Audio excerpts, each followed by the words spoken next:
Hallo graad 4's, die eksamen is amper hier, so kom ons maak seker julle is 100% reg. Ons gaan 'n vinnige lekker vasvraag doen oor nedersettings en dienste. Kom ons kyk wat julle alles kan onthou. So, is jy reg om jou kennis te toets? Kom ons spring dadelik seg. Hier gaan ons.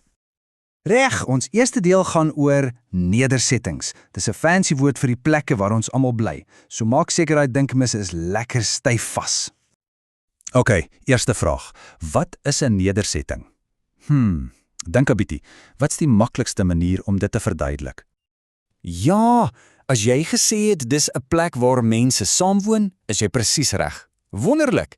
Dit maak nie saak of dit 'n klein plaasie is of 'n reuse stad nie, as mense daar bly, is dit 'n nedersetting.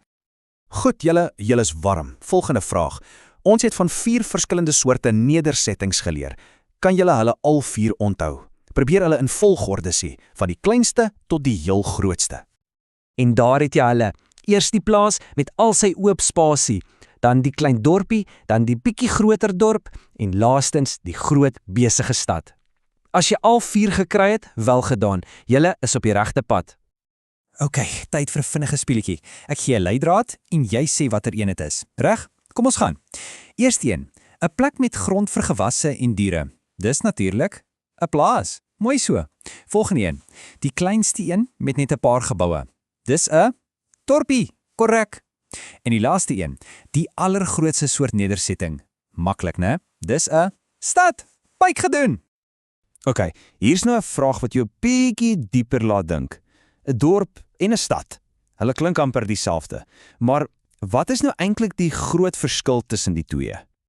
Wel, die groot verskil is sommer dadelik die grootte en hoeveel dienste daar is. 'n Dorp is kleiner, rustiger. Maar 'n stad, wow, 'n stad is baie groter en propvol mense en geboue. Dit het sommer baie meer van alles. Winkels, kantore, groot hospitale en selfs 'n lughawe. Reg. Hier is 'n 2-klapper vraag vir julle. Dink mooi. Watter nedersetting het die meeste oop grond en watter een het so te sê geen oop grond nie? Dink aan die 2 uiterstes. Presies, 'n plaas het oop grond nodig vir die mielies om te groei en die koeie om te wei. Maar 'n stad, sjoe, 'n stad is so vol geboue en paaie dat daar amper geen oop grond oor is nie. Julle is slim koppe. En natuurlik beteken verskillende plekke ook verskillende soorte werk. Op 'n plaas byvoorbeeld sal jy dalk 'n vrugteplukker of 'n trekkerbestuurder wees. In 'n stad, wel, daar is mense wat in kantore werk of reuse geboue ontwerp, soos ingenieurs en argitekte. So die plek waar jy bly beïnvloed regtig die soort werk wat jy eendag kan doen. Sjoe, julle doen fantasties met deel 1. Nou kom ons kyk 'n bietjie van naderby na die werk wat mense doen en die geboue waarin hulle bly en werk. Welkom by deel 2, werk en geboue. Ons het nou al 'n paar voorbeelde van werk gesien, nê? So, kom ons kyk. Kan jy aan nog 2 soorte werk op 'n plaas dink en 3 belangrike werke in 'n stad? Laat daai brein van jou werk. Kyk hier. Het jy aan hierdie gedink? Op plase moet iemand die gewasse water gee. Dis besproeiing en die landerye ploeg. En in die stad? Wel, daar maak ons staat op ons helde, soos dokters wat ons gesond maak, polisiebeamptes wat ons veilig hou en brandweermanne wat ons help as daar gevaar is. Soveel belangrike werk. OK, ons sien elke liewe dag geboue. Jou huis is een, jou skool is een. Maar wat is 'n gebou nou eintlik? En wat is die doel daarvan? Hoekom bou ons hulle? En die antwoord is, 'n gebou is 'n struktuur wat deur mense gemaak is. Dit het 'n dak en mure en die allerbelangrikste rede hoekom ons dit bou is vir skuiling. Onthou daardie woord, skuiling. En ja, sy funksie of doel is om in te woon, ons goed te stoor en vir plekke soos skole en winkels om dienste te lewer. Julle doen ongelooflik goed. Ek is beïndruk. Ons is nou by ons heel laaste deel, paaie en paadjies. Hou moed, die wenstreep is nou in sig. OK, tyd vir ons laaste vinnige ronde. Is julle gereed?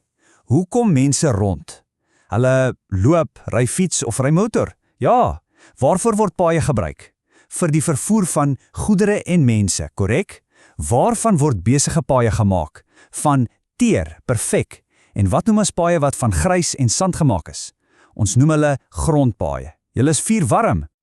En hier is ons heel laaste vraag. Ons gebruik albei om van een plek na 'n ander te kom, maar wat is nou eintlik die verskil tussen 'n pad en 'n voetpaadjie? Kyk net hier. 'n Pad is gewoonlik groot en breed, gemaak vir voertuie soos karre en trokke.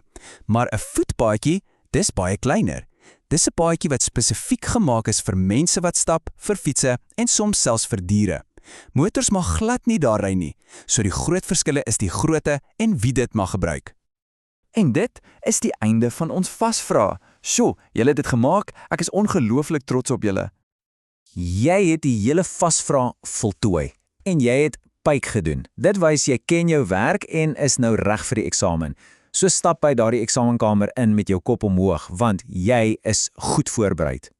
Maar voor jy gaan, my heel laaste vraag vir jou. Wat was die interessantste ding wat jy vandag weer onthou het? Dink 'n bietjie daaroor. En onthou, baie sterkte met die eksamen. Jy gaan fantasties doen. Hou aan met die goeie werk. Totsiens.